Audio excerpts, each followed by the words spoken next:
Hello అందరికీ. నేను స్వరాళి. అఖండ దీపం 54 భాగంతో మళ్ళీ మీ ముందుకొచ్చేసాను. స్టోరీ కనుక నచ్చినట్లయితే లైక్ చేయొచ్చు కదా! ప్లీజ్. అలాగే కామెంట్ చేయడం కూడా మర్చిపోకండి. నా ఛానల్‌ని సబ్స్క్రైబ్ చేసుకోండి. ఇక లేట్ చేయకుండా మనం మన స్టోరీలోకి వెళ్ళిపోదాం. ఒరేయ్! ఏంట్రా ఇది? ఇదంతా ఏంటసలు? ఏంటి చెండాలం? అని అసహ్యంగా మొహం పెట్టి అడిగాడు అర్జున్.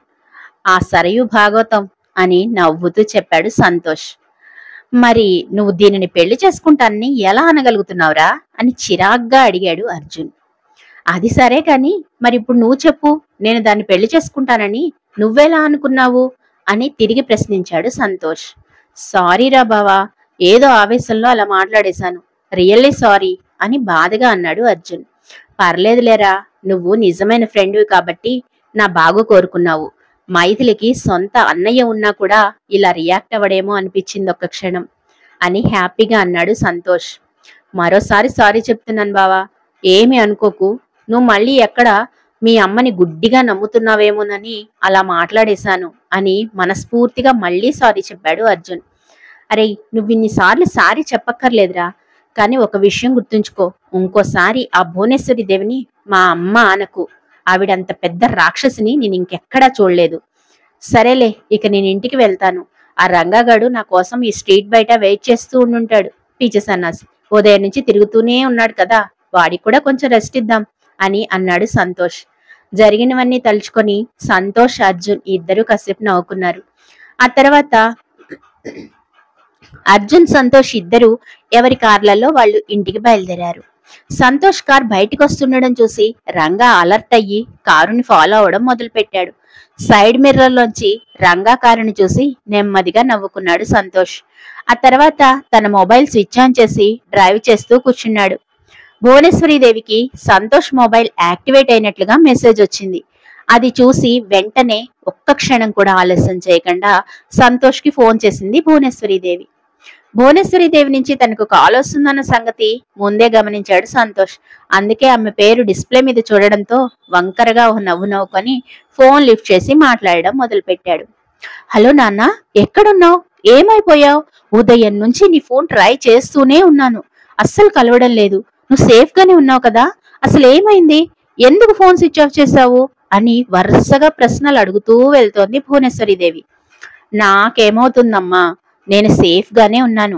ఆఫీస్ వర్క్ లో కొంచెం బిజీగా ఉండడంతో ఫోన్ స్విచ్ ఆఫ్ అయింది, అది చూసుకోలేదు. ఇప్పుడు ఇంటికే బయలుదేరాను. ఇంటికి వచ్చిన తర్వాత అన్ని విషయాలు మాట్లాడుకుందాం, నువ్వేమీ కంగారు పడకు అని చెప్పి ఫోన్ పెట్టేశాడు సంతోష్. సంతోష్ ఫోన్ పెట్టేసిన తర్వాత భువనేశ్వరీదేవి అందరినీ ఎవరి గదుల్లోకి వాళ్ళు వెళ్ళమని చెప్పింది. సంతోష్ గడు ఇంటికి బయలుదేరాడట. కాసేపట్లో ఇంటికి వస్తాడు. మనందరం ఇలా ఒకే దగ్గర ఉన్నాము అని చూస్తే వాడు మళ్ళీ వేరేలాగా అపార్థం చేసుకుంటాడు. ఎవరి గదుల్లోకి వాళ్ళు వెళ్ళండి. వాడు వచ్చి నాతో మాట్లాడుతున్నప్పుడు నేనే రమ్మని పిలుస్తాను. అప్పుడు సరియు పెళ్లి విషయం మాట్లాడదాము అని చెప్పి అందరినీ పంపించేసింది భువనేశ్వరీదేవి.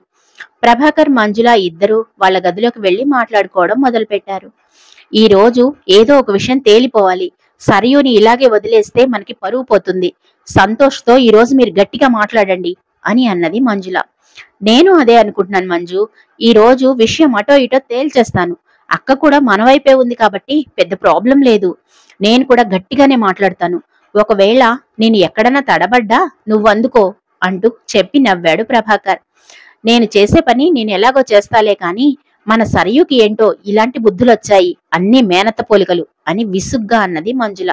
మంజు, ఇలాంటి వాటిని మనం చూసి చూడనట్టుగా వదిలేయాలి.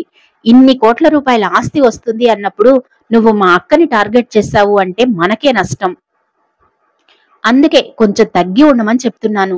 నువ్వు ఊరికే నోరు పారేసుకోవద్దు అని నచ్చ చెప్పడానికి ప్రయత్నం చేశాడు ప్రభాకర్. మీరు చెప్పేదంతా బానే ఉందండి, కానీ ఇక్కడికి వచ్చాక నాకు తెలిసిన విషయాలు చాలా ఉన్నాయి.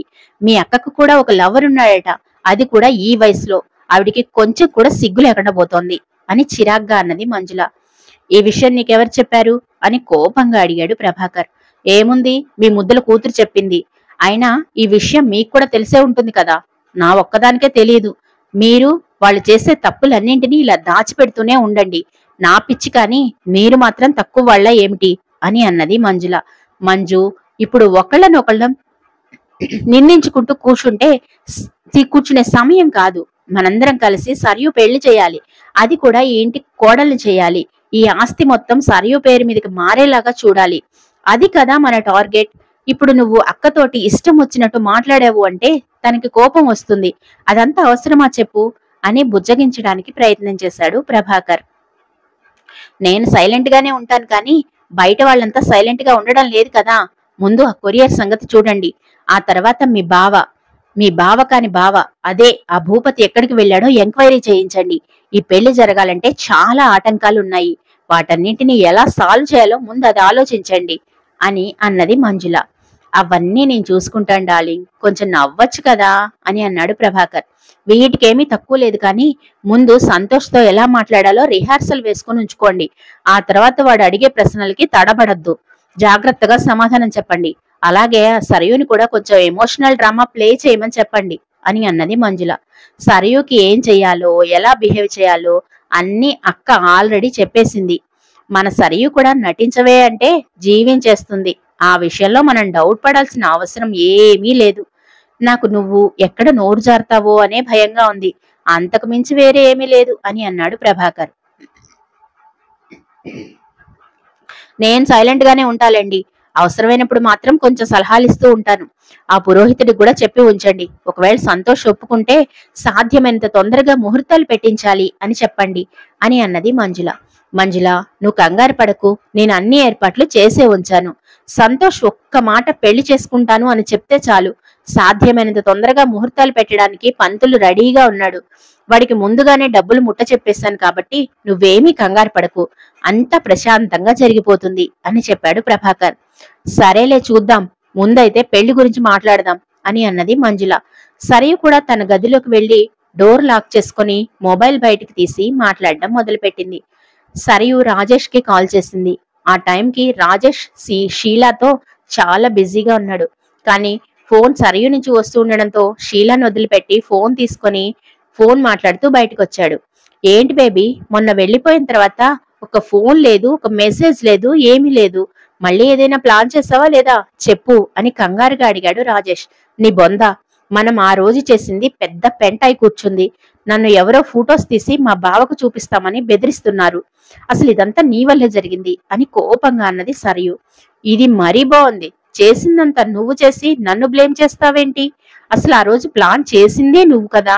నేను జస్ట్ ఇంప్లిమెంటేషన్ చేశాను అంతే, అందులో నాకేంటి సంబంధం అని రాజేష్ కూడా కోపంగానే అన్నాడు.